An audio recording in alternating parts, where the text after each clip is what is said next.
Have you ever wondered what it would be like to live in a time of unprecedented peace and prosperity, lasting for over 2 centuries? It sounds like a fantasy, but for the Roman Empire it was a reality known as the Pax Romana, the Roman peace, and the man who orchestrated it all, the first Roman emperor Augustus. But how did one man transform a republic torn apart by a century of civil war into a stable, thriving empire? Let's find out. To understand the miracle of the Pax Romana, we have to rewind to the chaotic final days of the Roman Republic. Imagine 100 years of brutal civil wars.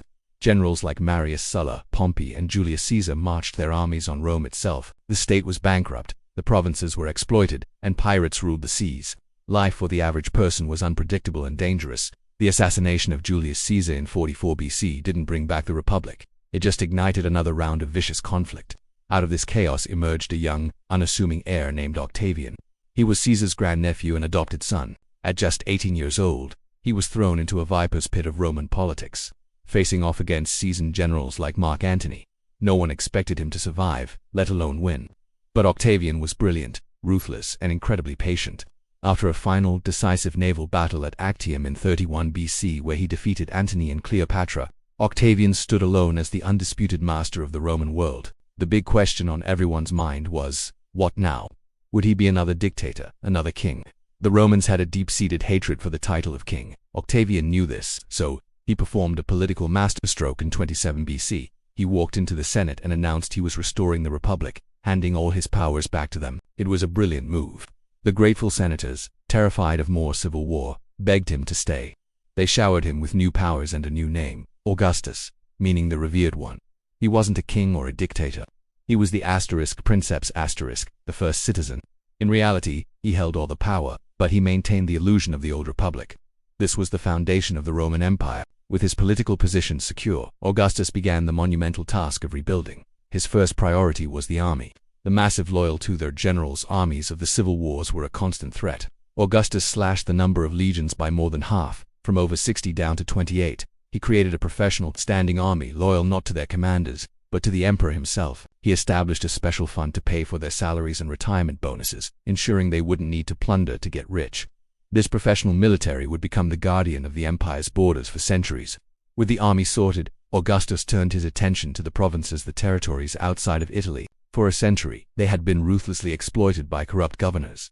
Augustus reformed the system. He took personal control of the most volatile border provinces, installing governors he could trust. He implemented regular censuses and fairer tax systems, which meant more money for Rome and less suffering for the provincials. For the first time, people in places like Spain, Gaul, and Syria saw Rome not just as a conqueror, but as a source of stability, law, and order. This newfound security had a dramatic effect on the economy. With the Mediterranean Sea cleared of pirates by Augustus's powerful navy, trade exploded. Goods flowed freely across the empire. Grain from Egypt, wine from Gaul, olive oil from Spain, silk from the East. Augustus also launched a massive public works program. He famously boasted that he found Rome a city of brick and left it a city of marble. He built new aqueducts, temples, bathhouses, and roads. The famous Roman roads weren't just for moving legions. They were arteries of commerce, connecting the vast empire and allowing for the swift movement of goods and ideas. This era of peace also sparked a cultural golden age. Augustus was a master of propaganda, and he understood the power of art and literature to promote his vision of a renewed Rome. He became a patron to poets like Virgil, Horace, and Ovid. Virgil's epic poem, the Aeneid, directly linked Augustus's lineage back to the mythical founders of Rome, giving his rule a sense of divine destiny. This cultural flourishing reinforced the idea that Augustus had ushered in a new, glorious era. So, was the Pax Romana perfect? Absolutely not. It was a peace maintained by the sword. The legions were still used to brutally crush rebellions and expand the empire's borders. The famous disaster in the Teutoburg forest in 09 AD, where 3 entire legions were wiped out by Germanic tribes, was a stark reminder of the costs of empire. And while many prospered, slavery was still a fundamental part of the Roman economy. The peace was for Roman citizens, and it was often built on the subjugation of others. Nevertheless, the change was undeniable. When Augustus died in 14 AD after ruling for over 40 years, he had laid a foundation so strong that the peace would largely hold for another 200 years. He had ended a century of civil war, professionalized the military, reformed provincial administration, and enabled an economic and cultural boom.